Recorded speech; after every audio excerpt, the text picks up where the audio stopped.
Do you have any siblings and where were you born? I do. I have sisters. So I have an older half-sister on my mom's side.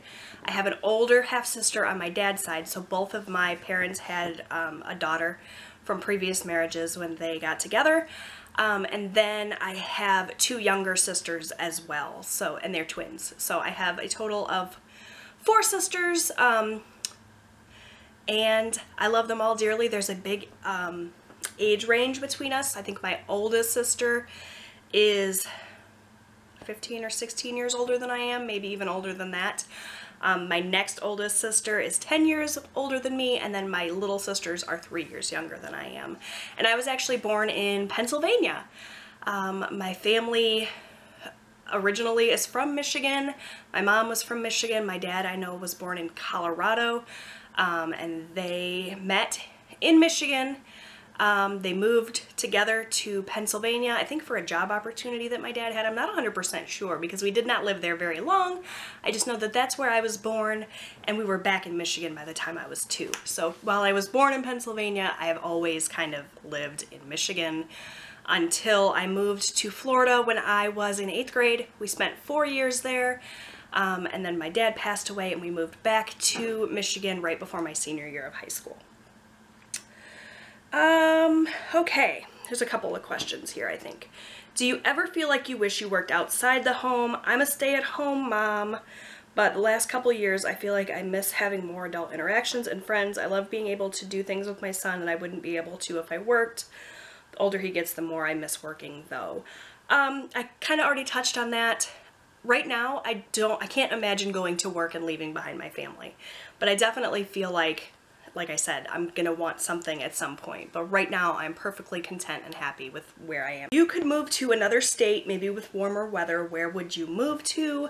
My husband and I constantly talk about how one day we will move to Arizona, even though we never will. My husband's job is here, family's here, we're never gonna go anywhere, but we talk sometimes, especially in the dead of winter, about how much we would love to move to warmer weather. And he spent a couple of years, I think, in Arizona and really loved it there. So we talk sometimes about moving there, but we probably are gonna be Michigan peeps for the rest of our lives. And what are your top 5 TV shows that you like to watch? Oh my gosh, you guys, this could be a separate video in and of itself. I mentioned earlier in this video that I'm a bit of a fangirl when it comes to Harry Potter, and it's no different with TV.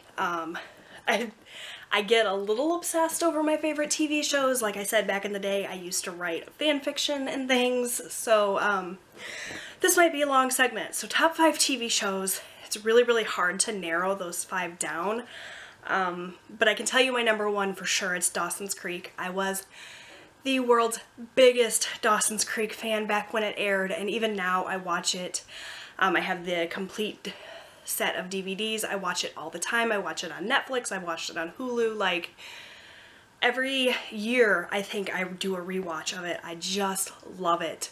That show spoke to me at a time when, you know, I was a teenager, I was young, I kind of grew up with those characters.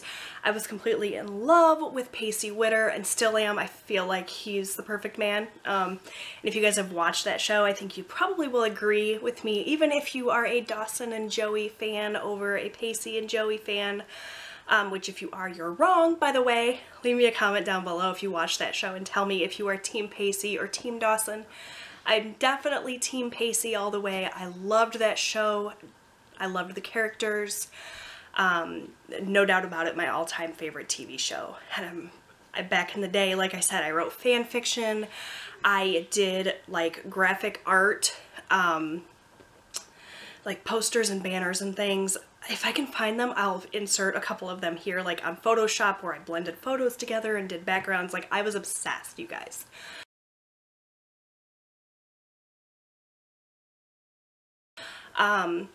Number 2, and these aren't in any particular order because I could never put them in order other than that Dawson's Creek is on top. Supernatural. I love that show. I love the actors in that show. I don't know what else to say. I just love it. Castiel is my favorite, and also Bobby, who I joke sometimes and tell my husband that he looks like the actor that played Bobby in that show. I just love that one. Grey's Anatomy is another one. I'm in the middle of a rewatch of that right now. It's one that I can watch over and over again. I love the characters. I love the storylines. I love the interactions with the doctors and the patients. I watched ER growing up, and I feel like Grey's Anatomy is just its super posh older sibling, or younger sibling, I guess it would be. I love, love, love Grey's Anatomy. Roseanne, and it's interesting that it just got the reboot because it seems like all of my favorite shows are getting the reboots and things. I'm still on the fence about how I feel about the new episodes, but Roseanne was like my favorite. I really related to that family. We had a very similar dynamic of our family growing up when I was a kid. And of all of the TV characters on TV, I think that I relate most to Roseanne. So that's 4. What about 5? See, it's hard because I feel like that 5th thing could go to just about anyone. Was that 5? Dawson's Creek? Supernatural? Grey's Anatomy? Roseanne? I feel like I need to do 6 because One Tree Hill is definitely up there. I loved that show. Was totally in love with Nathan in that show and the relationship between Nathan and Haley. That is just an amazing storyline between the two of them. And then the other one, of course, would be This Is Us. It's a newer show in comparison with the other ones, but the storylines in that show are just phenomenal. I am constantly surprised and crying by that show. I don't feel like there's ever been anything on TV that has been quite as good in terms of constantly surprising me and really kind of pulling my heartstrings and things. So that's top 6. I could go on for another 5 hours talking about my favorites. The Wonder Years, Boy Meets World, Cory and Topanga, I mean, hello. Saved by the Bell. Like, I could literally talk about TV for 10 hours. So if you guys have any questions or conversations you want to start about TV shows in the comment section, I would love that. I'm a total TV freak. Not so much in movies. I have my favorite movies, but I'm definitely a TV fan over a movie fan. I'll sit and watch TV all day, every day. And there's just so many great shows out there. So tell me what your favorite TV show is down in the comment section below. Okay, we're getting closer to the end here. The next question is, how do you stay so positive? Is that your natural disposition? I feel like, yes, I am naturally a very positive, happy person. I always try to find the best in every situation. I try to always put on a happy face. I definitely feel like I show you guys the happiest sides of me all of the time. Not that I try to be fake with you guys, but like, I don't tend to pull out the camera and talk to you guys when I'm irritated or angry or upset or crying or whatever. So you guys naturally just see the happy Jessie all the time. I've definitely shown you guys times when I've been grouchy or stressed out, but in general, when I'm feeling down, depressed, sad, whatever, I just don't pick up the camera. So anytime that you guys see a long hiatus where there's not a ton of videos, it's probably not my happiest time ever. But in general, I think I am a happy person. I'm a morning person. I tend to kind of keep things light and happy and airy as much as possible. I feel like there's so much sadness and stress and worry and negativity in the world that I try really hard to put forth a positive light. There's definitely been times in my life where I was not happy or I was stressed or sad or scared, but in general, I think I'm just a naturally happy person. I think that all of my friends and family would describe me that way.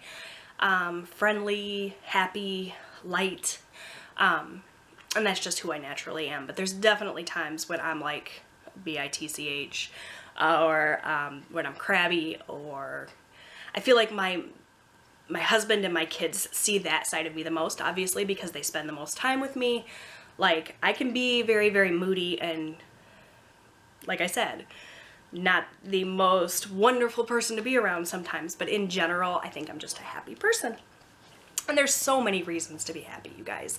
I know there's a ton of reasons out there to be unhappy and depressed and lonely and all of that, but I just try to see the positive in things.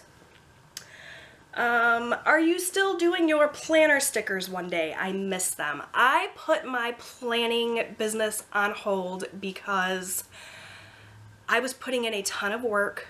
I was putting in a lot of hours and I wasn't seeing a ton of income from it. And it was turning my hobby that I really, really loved. I love planning, I love making stickers, but it was turning it into work. And it was getting to a position where I was just unhappy doing it. And I said from the moment that I opened my shop that the day that doing my sticker business became work was the day that I was going to take a step back from it. And between that and the amount of income versus outgoing money, it was so much stress for not a lot of return financially. So I decided just to put it on hold. I'm not saying I'll never come back to it. I still do make stickers for myself. I still love planning, but in terms of like putting my stickers and things for sale, it's definitely on hold for the time being. Maybe sometime in the future when things kind of settle down and we don't have quite so much going on with my family all the time. You know, Robbie and Austin are both so busy all of the time. My husband works a ton of hours. So that's kind of my priority right now. And like I said, I'm just kind of back to enjoying my hobby again and having it not be constant work. So for right now it's on hold, but someday I may have a calling to go back to it and you guys will be the first to know, I promise. And I hope you guys understand that. What is your absolute favorite thing? What is something you cannot live without? I mean, are we talking thing or are we talking person? Obviously, my family, I could give you the sappy answer. But if we're just being kind of light and shallow, I'm going to say coffee. I cannot live without my coffee and Diet Pepsi. So I guess that's two things. But obviously, my family, my boys, my dog, those are all pretty important things to me too. And the last question that I have, and I may break this video up into two depending on how much footage I have and how long I spoke. You know, if I have 25 minutes worth of footage, I'll probably break it up into two videos. But the last question is, are stay-at-home moms respected where you live? I'm a stay-at-home grandma at this point, and they are not respected at all in my area. They can never do enough or correctly. It's horribly sad to me. That's really sad to me too. I think that being a stay-at-home mom, stay-at-home parent, whether you're a mom, a dad, a grandparent, a cousin, uncle, anyone who takes the time to stay at home and raise a child is hugely important in my eyes. It's very, very important. And I'm not knocking anyone who goes to work and works full-time and has their kids in daycare, because I think that every single person does the absolute best they can with the situations that they are given. But the idea that a stay-at-home parent would be looked down on as less important or not as ambitious or whatever is really sad to me. I can't really say how stay-at-home parents are looked at in general in my area because I'm very much a homebody. I have my small group of friends and the small group of people that I interact with, and I can say that no one's ever treated me differently for being a stay-at-home parent, but I will say that it's not the norm. Like, all of my friends have jobs. There's not a lot of stay-at-home parents that I know personally. I'm one of the only ones. So, and I think that's just a matter of how you want your lifestyle. Like I said, I think that I give up a lot. We don't have a big, huge, fancy house. We don't have super fancy cars. We sacrifice a lot of those things for me to be able to stay at home, and I think it's very important. And I really don't care what anybody else thinks. I've had a couple of comments on YouTube like, why are you a stay-at-home parent? You know, nothing rude or anything like that, but I think that as time progresses and women are getting more and more career driven, and you know, the economy is what it is and people have to work, it's just not the norm anymore to be a stay-at-home parent, and people maybe don't necessarily understand it. But there was just an article that was going around on all the social media about how being a stay-at-home mom or a stay-at-home parent is the equivalent of like 2.5 full-time jobs or something. I won't go that far. I don't think that it's really that big of a thing, and I think it is the job that is probably the least rewarding, obviously, in terms of monetary, financial aspects, but it's hugely rewarding to me to be able to raise my children and be there every step of the way. And I feel like I'm very blessed and grateful for the opportunity. So I feel really bad that you're in a position where you're kind of looked down upon for what you do, because I think it's such an important thing, and I feel like, you know, nobody should ever be looked down on for what they're doing, whether it's, you know, working full-time, 3 jobs, trying to make ends meet, or staying at home, or breastfeeding, or bottle feeding. I feel like we as parents just do the absolute best that we can, and that has to be good enough. So that is it for my Q&A video. If you guys have any other questions that you would like to see me answer, you can feel free to leave them in the comments section down below. I'd love to get some conversations going in the comments. Tell me about your favorite TV show. Tell me about your answers to any of the questions that were provided. I'd love to hear from you. I feel like this Q&A video is probably not going to be my most popular video ever. I don't know how many of you are actually interested in getting to know me better, but I was very excited about all of the comments that I got and all the questions, and I really enjoyed answering them for you. So thank you so much for watching. I'll be back next week, hopefully with more consistent videos. We've been on spring break this past week, so things have been a little crazy. But hopefully next week we'll get things back to normal around here. Thank you so much for your patience and for sticking with me throughout this video, and I'll see you guys next time. Bye!